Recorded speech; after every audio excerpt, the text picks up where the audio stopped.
Welcome all to Legal Tech Week for September 20th, 2024. This is the show where we talk about the top stories in legal tech and innovation that happened over the past week or so. I'm Bob Ambrogi. I write a blog called Law Sites and have a podcast called Law Next. And our panelists this week, well, we have a special guest panelist this week, straight from the picket lines. Steve Lerner from Law 360. Steve, welcome. Thanks so much, Bob. Thanks for having me. Appreciate it. Glad everything got resolved and you're back. Maybe you're not glad to be back to work. I don't know. I'm glad everything got resolved. It sounds like it was a good deal overall. Yeah, I'm very happy to be back. I'm glad there was a resolution and glad everyone's back and everything's going well. Good. And our regular panelists, let's see, in the order of my camera here. Steve, you want to kick it off? Steve Embry, not Steve. Steve E. I was going to say, yeah, I, uh, I'm Steve Embry. I write the blog Tech Law Crossroads, which is about legal innovation and technology and anything else I feel like writing about. All right. And Nikki Black. Thanks. I'm Nikki Black. I'm the Principal Legal Insight Strategist at Affinipay, which is the parent company of My Case Law Pay, DocketWise, and CasePeer. And I also write industry reports and benchmark reports for those companies. And in addition to that, I write legal tech columns for ABA Journal Above the Law and the Daily Record. And I'm excited to find out all about what it's like to go on strike. You're like our own like human generative AI. You create so much content. I don't know how you do it. Me? Yeah, you're so Oh. productive.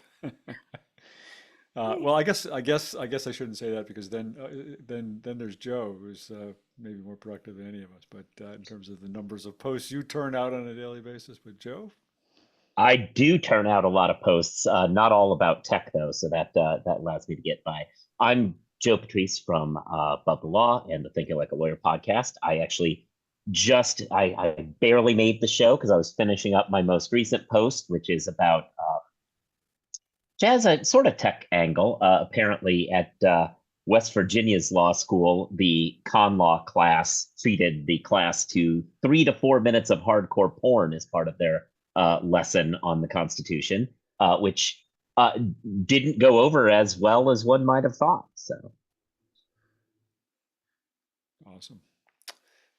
Was Mark Randazza teaching that class by any chance, or was that? I mean I don't know, and we don't know like what the movie was or anything. I assume it was like Debbie Does Blackacre, but yeah. One of the classics, yeah. All right. And Stephanie. Hello, everyone. Happy Friday. I'm Stephanie Wilkins. I'm the editor-in-chief of Legal Tech News at ALM. All right. Well, to kick it off, I guess Steve, I want to just come back. I didn't know if there's anything you wanted to kind of highlight from your experience with the strike or the resolution of the strike. Probably, it may not be a whole lot you can say there, but any kind of lessons learned or thoughts about it all, or? I'm probably not even the best person to ask about it, but I will say that our bargaining committee did an excellent job throughout the entire process, and they're the ones we're thanking for getting us a good deal. And they put in all the hours. Some of these sessions lasted well beyond 1 in the morning. It was definitely a good experience. It was not easy for sure, but I'm glad we reached a resolution.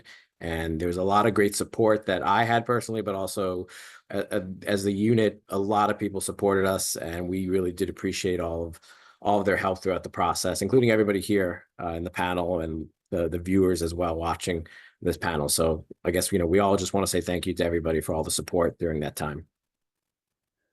That's great. And you were on the picket line a couple times, you said. What was that like? It was cool. I mean, we did the picket line. I was there for a few times, and probably the coolest part, the UAW showed up at one point. And so you can imagine like Midtown Manhattan, we weren't having, signs that say Law 360. I'm sure most cars didn't even know what that was, but UAW shows up with their symbols and their logos, and every car starts going nuts at that point. It was huge. We had a lot of visitors. I saw some politicians who showed up, other unions, a couple of law firms came when I was there as well to support us too. So it was pretty interesting on the picket line to have all that support in the process. Any of those giant inflatable rat things you see? Oh, Scabby the Rat. Yeah, we had that. And I think one of our union members also dressed up as the rat at one point, I believe. So yeah, we definitely did all that stuff. That's awesome. I was super impressed with the Rogue, the Outlaw 360, the Rogue publication that came out. They came together really fast. I was super impressed. They did a great job because it was a lot of stories, some of which we would normally cover, and then some other personal blogs about the strike itself. So the team behind that blog did a great job. Like, just they knocked it right out of the park. That was excellent. Back when I was in law, I used to practice labor and employment law, and way back when I was in law school, I worked for a guy who was one of the top labor mediators in the New England area, and we did a lot of those like late night and all night bargaining sessions where he was mediating the session. But he was at that point, I don't know, in his late 70s at least, and everybody would always wonder how he was able to stay up all night while the union attorneys and the management attorneys were all dragging and falling asleep. And what he would do is he would say he's going to go. I mean, so he'd say, tell the management people, I'm going to go meet with the union people, but then he'd go back to his hotel room and sleep. And then he'd go meet with the union people for an hour, but then he'd go tell them he's going to go meet with the management people and go back to his hotel room and sleep for a while. So all this time they thought he's like up all night, but he's getting a good at least 6 hours of sleep over the course of the night. And that was his trick to how to resolve a labor dispute, was just wear everybody out. Yeah, that's it's all about the timing. Especially when you get to this type of labor dispute, like it went on all hours at times. I tuned in through Zoom. I guess maybe a legal tech connection would be, sometimes big law firms struggle to get their conference room Zoom set up in an efficient time. But no, it was a good experience for both sides. Seeing it go on, like that was the first labor dispute I've ever been a part of. So it was interesting to see the whole thing play out. All right. Well, it's good because we don't really have any legal tech stuff to talk about this week, so we can kind of. No, that's not true. We've got some stories here. Stephanie, you didn't put one in, so right? Do you have something you want to talk about this week? I did not. I mean, I went to a little conference yesterday in New York, so I can talk about that. But looking through what you all picked as stories, like it relates to some of the things that you guys are going to talk. A lot of those topics came up, so I can sort of weave it into what we're talking about. All right, good. Well, I'll take moderator's prerogative this week and start with the story I did. I did a kind of a four-part piece this week on called "The Shrinking Ownership of Law Practice Management Technology," and in some ways, in part, Nikki was the inspiration for this, only because a couple of years ago, when you guys did your state of law practice survey or whatever it was in 2022, I think it was, and you kind of asked, one of the questions was, lawyers, are you sort of mindful of the fact that there has been all this consolidation in the law practice management space, and only a minority of lawyers were aware of that at the time you did that survey. And I thought that was significant because really when you look at, if nothing else, if you just look at the duty of tech competence and what some of the ethics opinions have said about using technology and cloud computing and all of that stuff, lawyers have somewhat of an obligation to be vetting the providers of their technology and knowing who their providers are and knowing something about the company and the stability of the company. And I think a lot of lawyers really have no idea of the extent to which consolidation has happened in the industry. And you kind of trace it back to when Clio started long, long ago, and was really the first cloud practice management platform, at least to go commercial. There was like this sort of neck and neck race between Rocket Matter and Clio in terms of launching, but they they kind of started a trend, and Rocket Matter came along soon afterward. My Case came along soon after, and there's like suddenly this whole bunch of startups of these platforms for solo and small firm lawyers, and it was a pretty sort of diverse environment of separately owned platforms. And then just over the last, I don't know, 7 or so years, kind of almost in a way during the pandemic, although it started before that, there's been this consolidation. So really all of kind of in a sense, all of the major players now for solo and small firms are owned by pretty much 6 ownership groups. And it's pretty surprising to see that. And I think certainly the reaction I've had from a lot of people is they were not aware of the extent of it. Most of the people I think who read my blog were certainly aware of some of it, but they were not aware of the extent of it. And people are surprised at things like the Legal Talk Network. I mean, nobody knows who owns the Legal Talk Network. But anyway, I thought it was interesting, and then I think there really are some implications for for lawyers. I think beyond just who owns things, I think it changes the whole competitive environment. I think in some ways it might reduce overall competitiveness, but I think it's still a pretty competitive market, and certainly a lot of the products out there are trying to get their bigger share. So part of what I talked about in my series is just how they might be doing that and ways they might be looking to expand their product base and market base. And yeah, I don't know. It's I think the takeaways really are that it is a consolidating market, and it will continue to that probably will continue to some extent going forward from here. But anyway. It made me think about years ago when I was with Appfolio.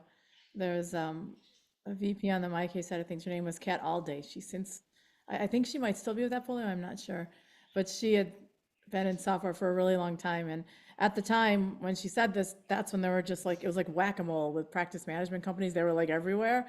And she's like, "Don't worry, there's going to be consolidation. This always happens. I've seen this happen so many different times in other industries. You end up with all these little teeny." Small companies popping up with a few big players, and it all consolidates once that starts to happen. So it was interesting to see that, what she was saying. And she was coming from, if I recall, premise-based software space.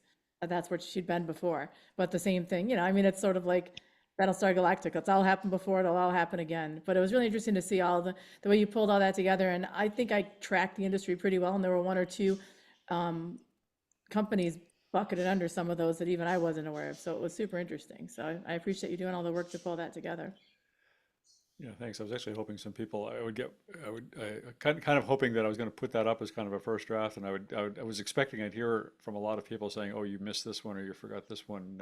I haven't had too much of that, so I may do a little updating to it at some point. But any of you that have kept track of the enshittification theory have to shudder a little bit when you start hearing more and more consolidation that's gone on in the industry.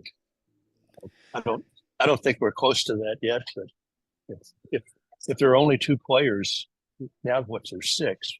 If the 6 becomes 2, then it could be different. yeah, I think that could be. I mean, it's hard to know if that's going to happen. I think even of the 6 major players, they all seem to be pretty strong shape at this point. So it's kind of hard to say what might happen over the next few years with it. Probably the bigger danger is, two of the biggest players merge, and through the mergers you end up not because anybody is doing poorly, just the opposite. They're doing well, so that would suggest that combinations would do even better. But who knows? Yeah, and actually, one of the other interesting things about it was that 2 of the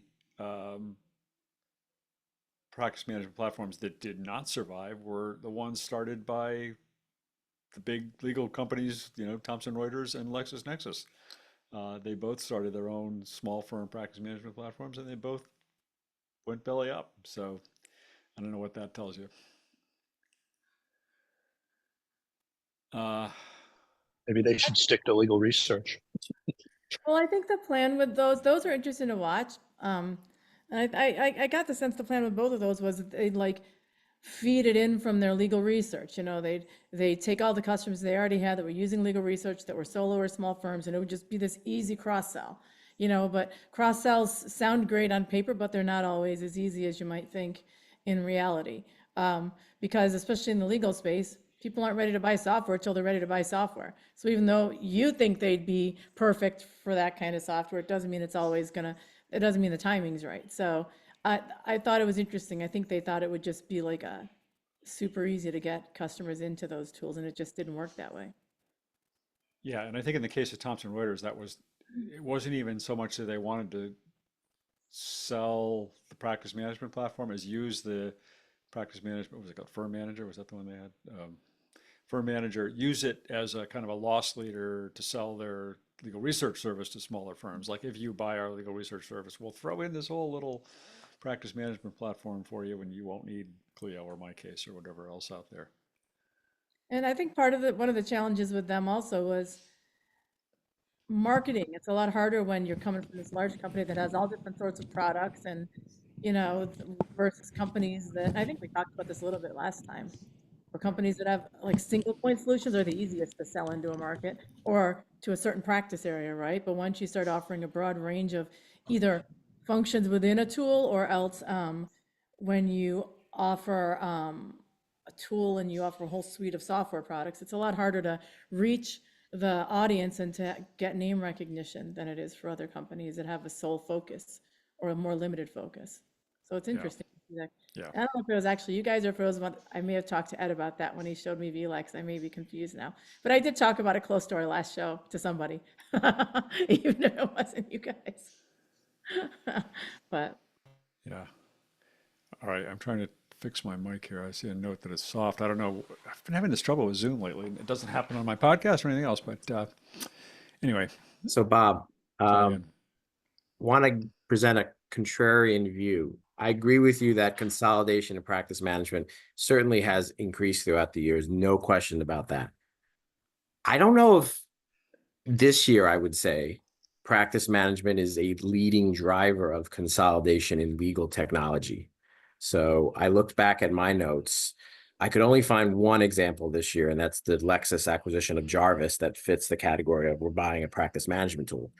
What I'm seeing tends to be more litigation tools, contract management, e-discovery, compliance, governance. Those seem to be a bit more prolific this year than practice management. I'm not sure why that is. Maybe it's because it's been years and years of this consolidation going on in practice management, but just this year it doesn't seem to be the big driver as it is compared to some of these other categories in legal tech. Yeah, I don't disagree with that. I didn't mean to suggest this was something that was happening with any acceleration in the current year so much as I was just interested in trying to draw the historical map of how this had evolved. What I didn't mention is, in addition to the inspiration from the report that Nikki did a few years ago, last year I spoke to all the law practice management advisors, and I gave kind of a abbreviated version of this talk, and I had heard from them recently asking if I had updated it at all, and so then I decided, well, I'll update it, and then starting to update it just kind of got away from me.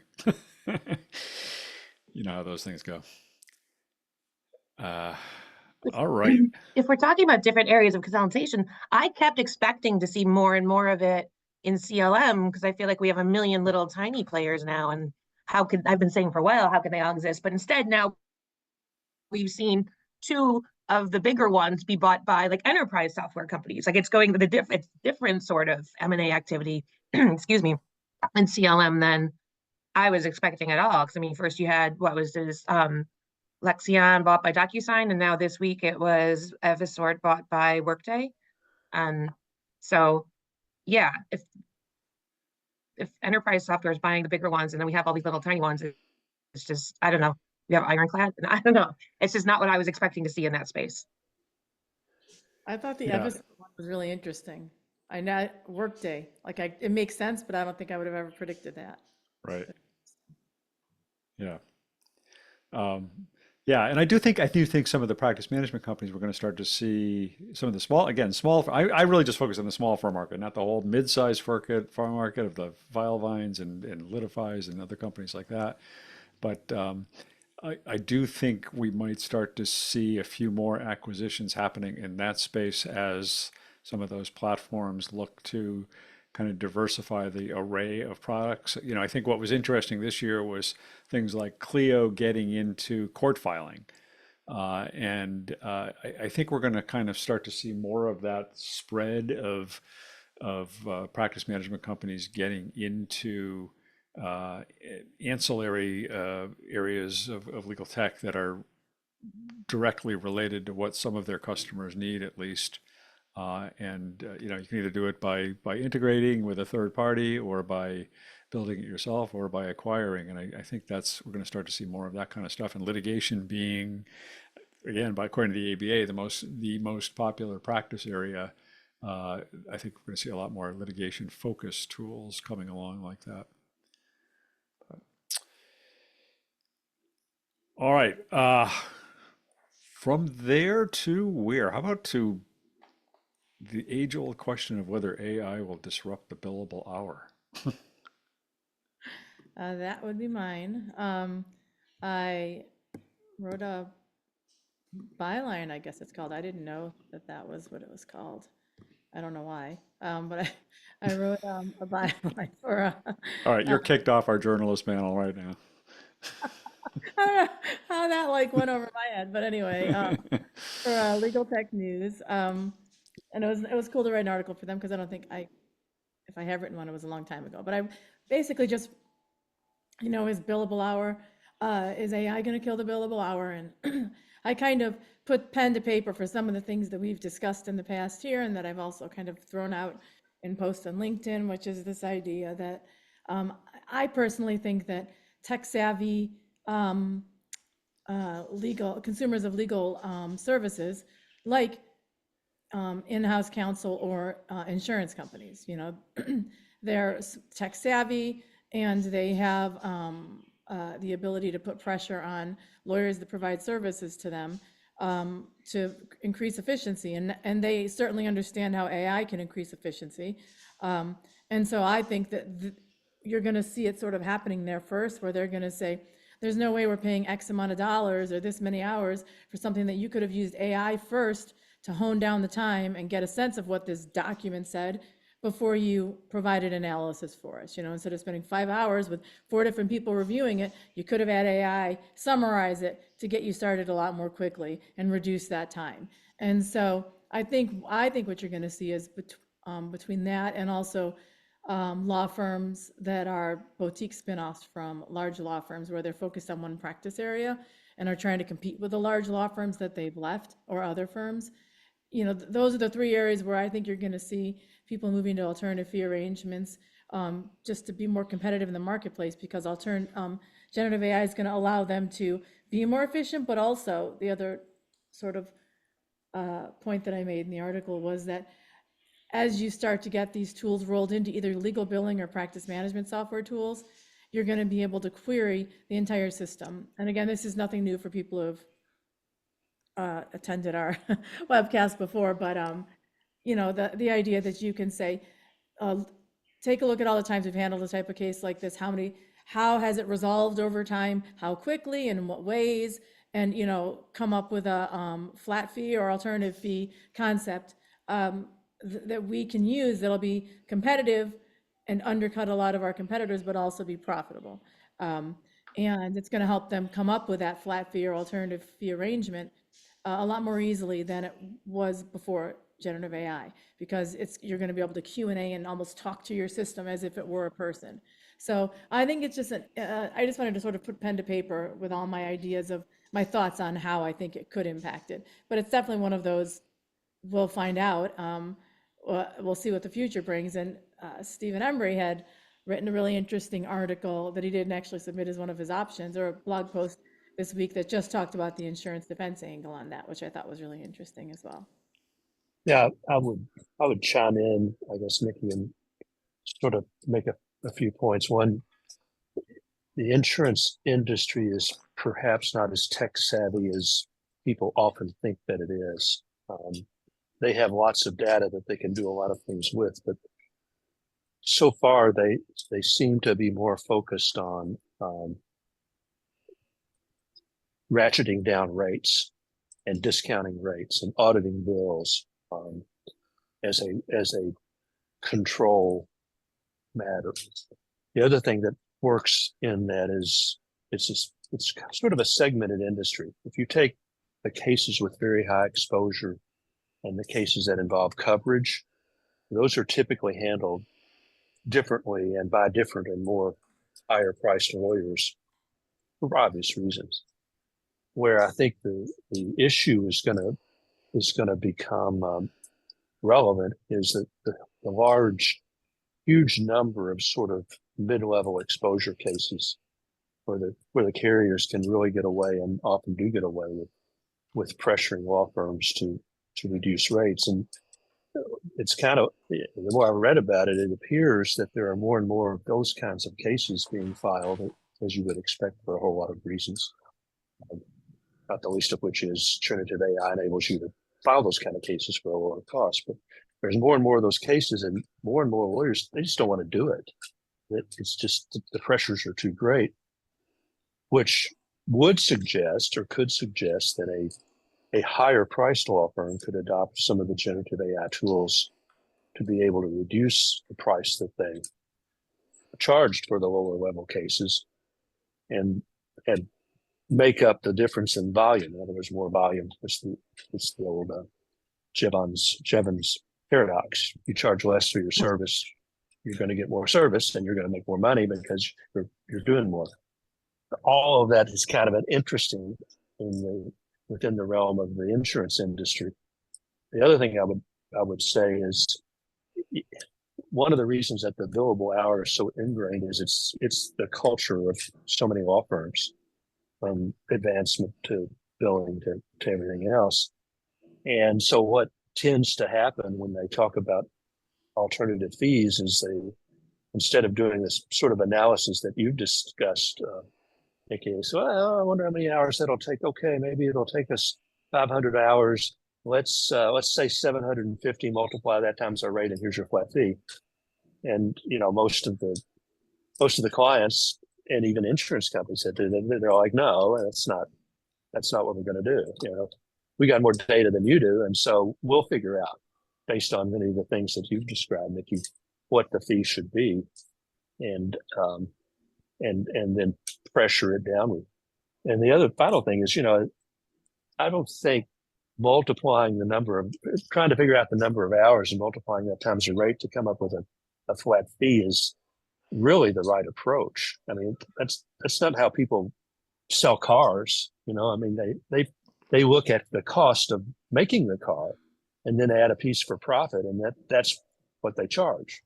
And lawyers, every time I've seen lawyers talk about flat fees, that's not how they do it at all. They don't say, okay, what does Steve Embry cost us as a firm? What's the cost going to be for him to do this work? And what's the profit that we can reasonably make after we've determined that cost? The tools that you were talking about and the others have talked about, I think, lend themselves to that kind of analysis much more than what have been done in the past, if you can get over the hurdle of how are we going to change the culture of the firm in such a way that makes people want to do it. Associates don't want to do it in the typical culture because, it deems them. Partners like to do it in the typical culture because there's, if it's a flat fee, they can just put down whatever amount of time that they want, make their billable hour quotas. And at the end of the year, when you evaluate, did we make money on the flat fee? It looks like we lost money, right? Because Embry charged 10 gazillion hours to a file that he never would have done if it had been on the billable hour basis. So, is it going to change? I don't know. I mean, there's a lot of factors that go into it. That is the reason why it's been with us for so long. And I apologize for talking so long about it and interrupting you, Stephanie. No, I was interrupting you. I didn't realize you weren't done. Sorry. Two things off of that. there's the other side of the billable hour thing though, that like even if you switched all these billing arrangements to flat fees, there's still the compensation side of the puzzle where associates are still being they're expected to bill 2,000 hours Right. to get their bonus, or 2,300 to get this bonus. And so even if they're like charging the client on a flat fee, they're still tracking their hours and being compensated on a billable hour model. So for this thing to fully ever die or even like partly be wounded, it's going to have to be more than just the client facing side of it. But it's funny Yeah. when you mentioned Javon's paradox, there was a really interesting conversation at this conference I was at yesterday. It was Legal Tech Hub did their innovation conference, which got a ton of a lot of vendors there, a lot of law firm sort of KM people, and there's some great panels, but the really sort of like the biggest one was we had on one panel on stage, you had VLEX, Leia, Harvey, and Springbok AI. All getting up there, and so Javon's paradox came out. It was really good. I mean, Harvey's never been on a panel before. It's the first time they've ever, like Winston, or not Harvey, Winston Weinberg himself was on there.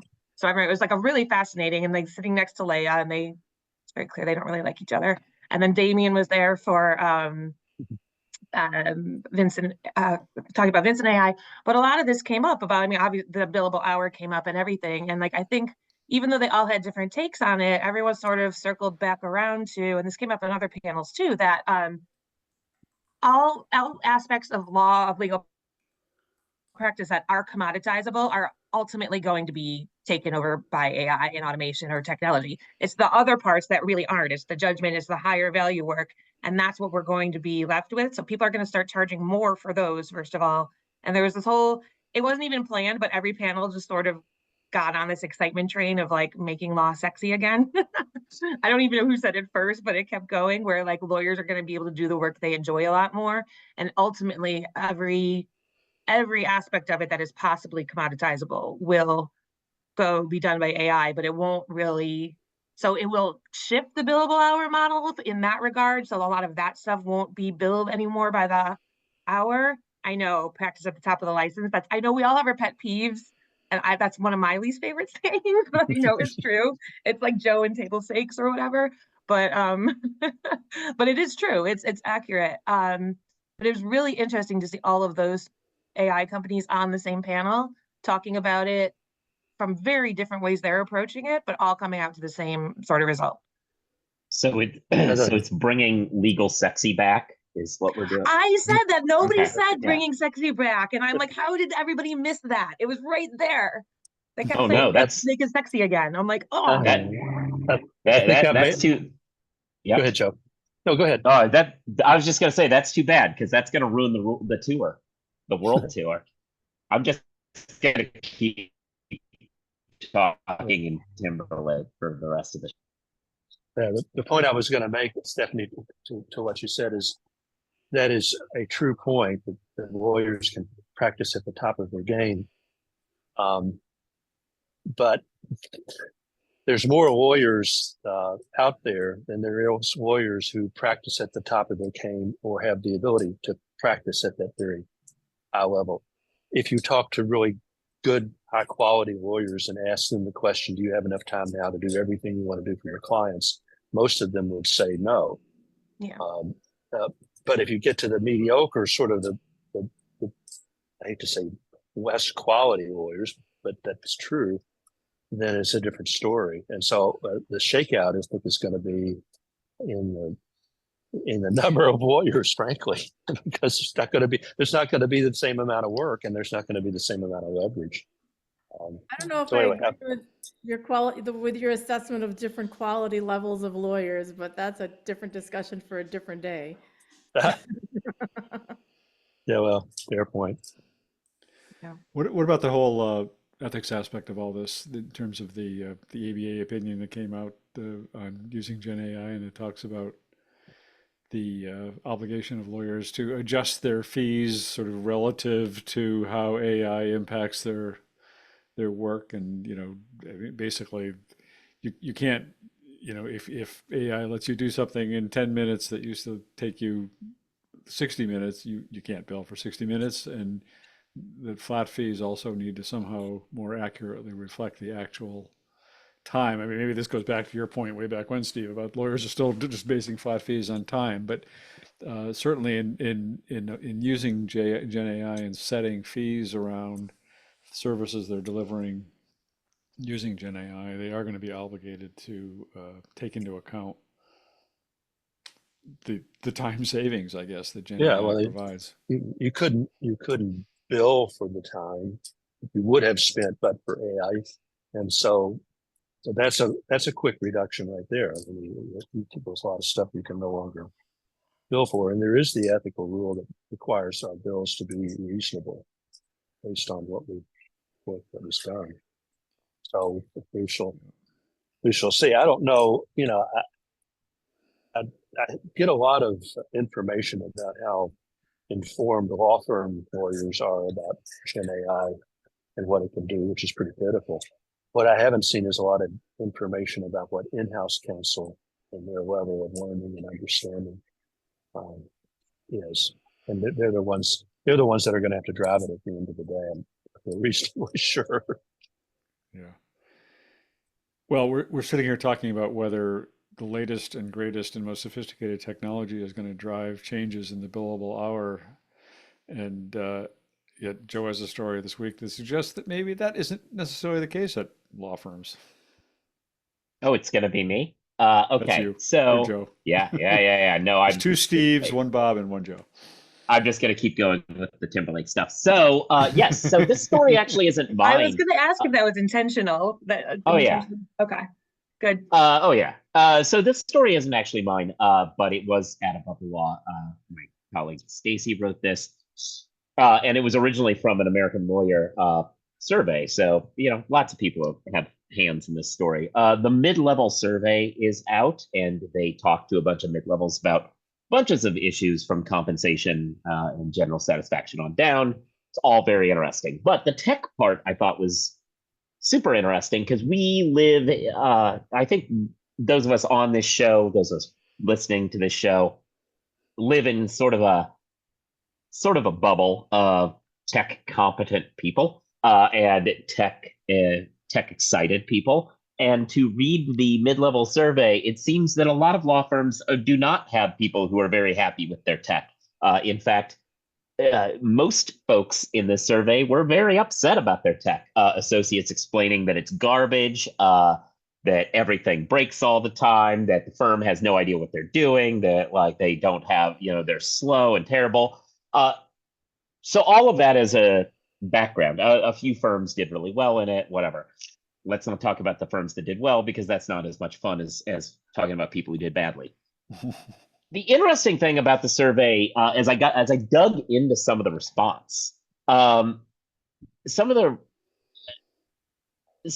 the more responses trends that I saw that were interesting is, we talk a lot about software, and we talk a lot about both, just because that's a lot of the vendors we talk to, as well as stuff as a service is kind of the new model. So we talk about all these cool things.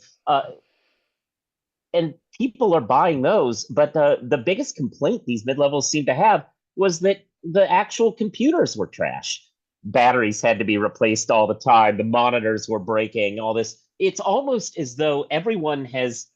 The charitable answer is that these firms are not so much behind on legal tech as they're behind on normal tech. They have these cool legal themed platforms, and they're running them on a ColecoVision, basically, that they've given their associates. Which maybe it's time that we start caring a little bit about the hardware that we use a little bit more in legal is one option.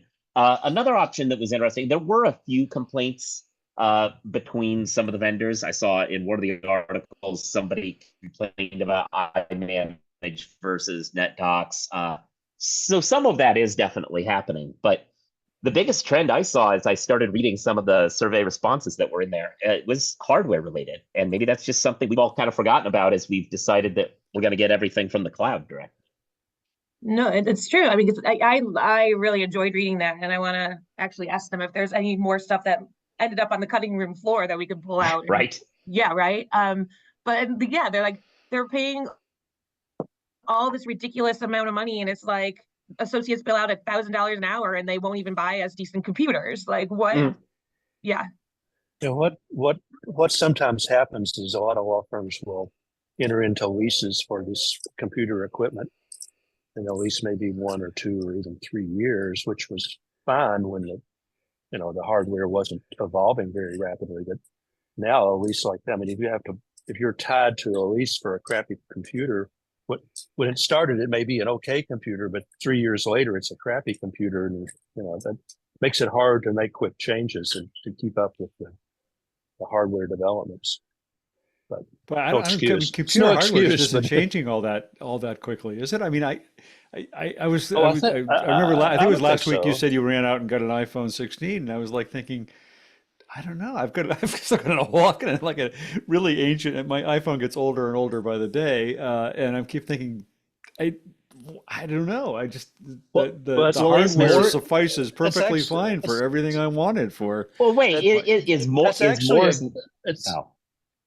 I was just going to say that's actually a good point. What part of this may be that the lawyers, that the young lawyers and mid-level lawyers are used to running all kinds of programs on MacBooks and really sort of higher end computers, which may not be the necessary computers for the kind of work that the law firm wants them to do, like hammer out briefs and stuff. But I was just anyway, gonna say, sorry, give everyone Oh, Macs yeah. and they'll all be happy. I'm a Mac girl. Also, Well, the I batteries mean- last 10,000 times longer than I'm on my work computer right now, and I have to plug it in because it wouldn't last this whole show. Do you know how many lawyers things would be like that. crippled if you gave them all Macs tomorrow? There's so many lawyers Yeah. who can't figure out Or how to use a freaking Mac. Let them have an option, maybe. But I know I'm more Uh, productive on a computer I like. Sorry, Joe, go ahead. yeah, no, I believe I read somewhere that Moore's law is not true anymore. That like at some point we failed to get there, but I mean that's a whole thing, right? That hardware was accelerating exponentially at all times, and the idea that thing is a law that we all talked about, and now we're all just kind of blowing off hardware like, is it really all that different? Is weird, given how much money and effort went into developing all these chips and all over the last several decades. I think they are actually advancing quite a bit, and the problem is, and maybe it's a little bit less of a problem in a software as a service world as it was when it was all running on the computer proper. But like the software adapts to the advances in the hardware. So if you aren't advanced hardware, you're going to end up having the software dragging it down at some point. But that's the thing. So much of what we're doing is we're just working in Chrome all day. It's all in the cloud, and you don't need a super powerful processor. We're not doing the kind of functioning we used to do on our laptops that required all this super processing power. So 2 things I do want to say about the survey. First, the associates who were not happy with the hardware, cry me a river. Thought we were still doing JT references. But no, seriously, there is a growing divide still amongst law firms. You all know this, between the bring your own device crowd and the we're going to supply you a device crowd. And I think that's kind of ties into this a little bit, because as more firms move away from we're going to give you a device versus, oh, you can use your own device, you're still going to have these hardware problems that pop up, even if it's your personal device you want to use, because maybe your device isn't up to speed to some of the latest tools that are out there, especially if it's AI. Yeah. And I get it. I mean, they're trying, I feel like the people doing the hardware purchasing are not necessarily understanding the realities of not sitting at a desk all day and running all these programs, because like I said, when I started here, I got one of the newest laptops they got. And this is the best that they have. And it's objectively a good laptop, but literally if I'm on this Zoom for an hour, the battery will die. You have to have a plug everywhere. And I'm that defeats the purpose of it even being a mobile device, right? So I'm when I have my Mac, and I know it sounds like a Mac commercial now, but I can take that to a conference all day and not plug it in until the night when I sleep, and it's fine. So it's just it's not, it's like still trapped in this mindset of you're going to sit at a desk all day and do work. And it's just like not realistic. So I think a lot of these, like the batteries are going to explode, all this crap. It's like, it's that sort of hardware complaint where it's just like interrupting being able to function in your day-to-day job. And like the servers were bad and things like that, where it's like, you want us to do all this work, make it workable. Yeah, that's not just a Mac versus PC issue, Yeah. though, in terms of the battery life. I mean, there's plenty of PCs that have fantastic battery life as well. But the law firms aren't going to pay for them because they're more expensive, and like Macs are more expensive. I think that's the thing Yeah. too. Yeah. I mean, that's the bigger issue. So now that I've been publicly shamed for buying a new iPhone, I think I'll stay out of this fray. No, I've been like Offline, I want to hear everything your I thoughts can. on it. You know I'm due what? for an I don't upgrade. feel. You know what? I don't feel guilty at all. So Oh, No, but I want to buy one. I just keep looking at that price tag and saying, do I really need to spend another $1,200 or whatever it is, or 1,600, or I don't know. Which one did you get? The Max, or did you get the? of the Max, yeah. Yeah. But if you got on the every year repurchase wheel of Apple, then you wouldn't have to spend $1,200. You could only spend $500 Yeah. this year and $600 next year and $800 the Right. next year and be really happy. this is the first time I've ridden out an iPhone. I haven't had to replace it before I was eligible for an actual upgrade. I'm eligible like next month. Every other time I've had one, like 6 months before I was due, something died on it. So like I actually can get a legitimate upgrade this time. So I want your thoughts offline, Steve, on the new phone. I was planning to upgrade once the AI came out because I've got a 14. So when the AI functions are rolled out, it's not going to work on my phone. So I'm just waiting for that. That's what I Because was it doesn't thinking. work on the new one either because it's not And then I available. also want new AirPods, and the new AirPods Pro, all the features don't work unless you also have the new iPhone, I think. No, I'm not no, sure. Yes. it actually, from what I read, you need to use the iPhone 2 or AirPods Phone 2. 2, Yeah. not the You 4, know, because that's 4 really won't work. Pro 2, yeah. Or at least with Not- some of the features, not the to- hearing aid features and stuff, or Yeah. those won't work Yeah. on the 4, they'll work on the 2, which is interesting. And that hearing aid feature, I think that's a pretty cool deal. Yeah, right? You know, somebody wrote an article about it's going to change the way we look at people wearing AirPods, because, you know, it used to say, oh, you're being really rude, you're listening to music when I'm trying to talk to you. And that's you're like, no, I can't hear you. You know, I have to have them in so I can hear what you're saying.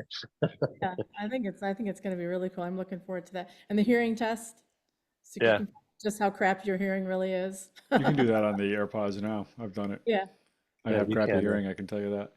Well, then, see, Bob and I will always be wearing our earpods That's right. at every conference from now on. You won't see us without them.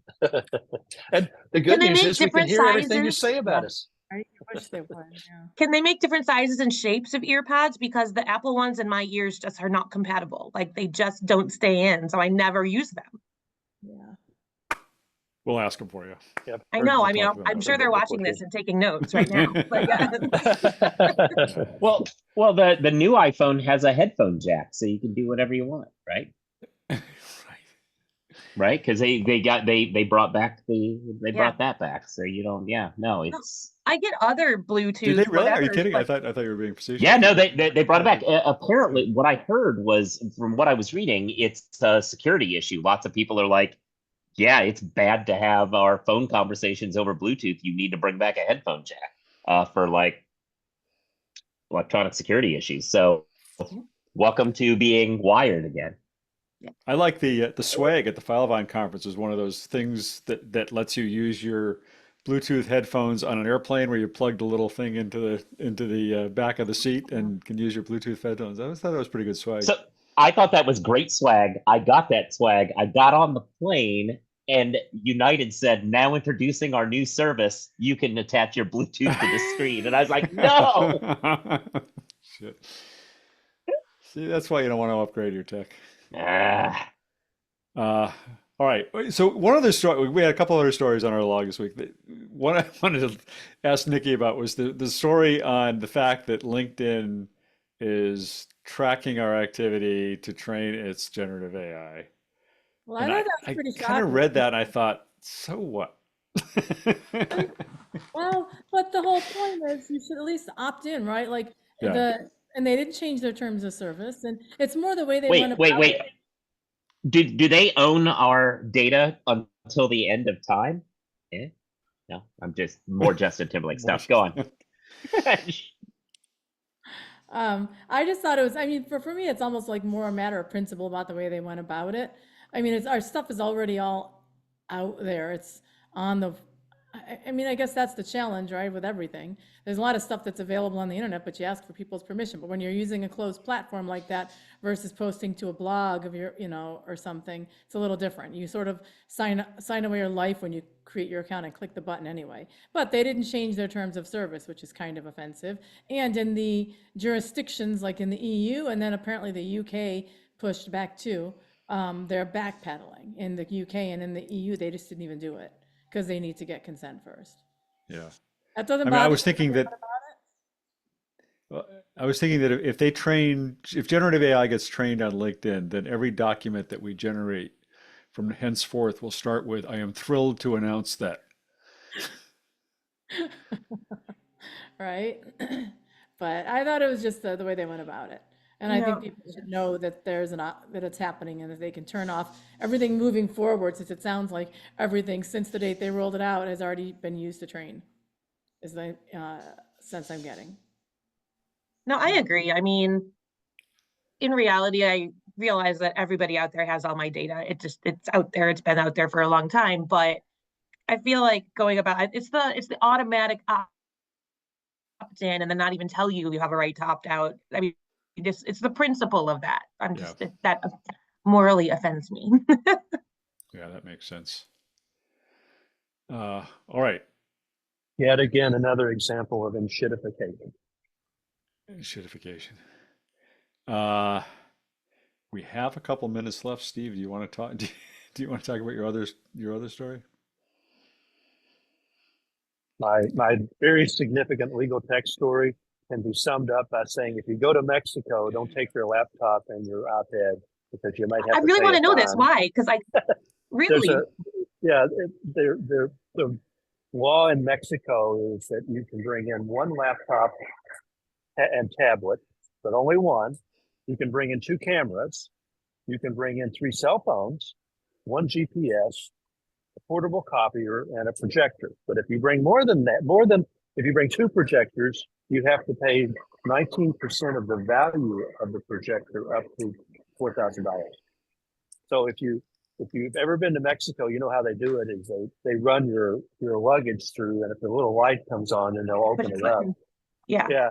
And so a couple of people that happened to, and they opened it up and they had a laptop and they had an iPad, and they said, okay, pay up. It's for, Wait, what's you the can't value take of it?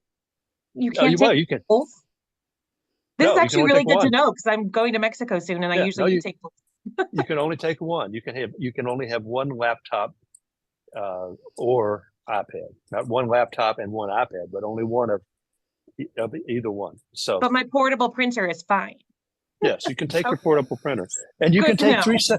you can take. I mean, if Bob ever gets a new iPhone, he can take his old one and his new one and one more without any problem, because you can take 3.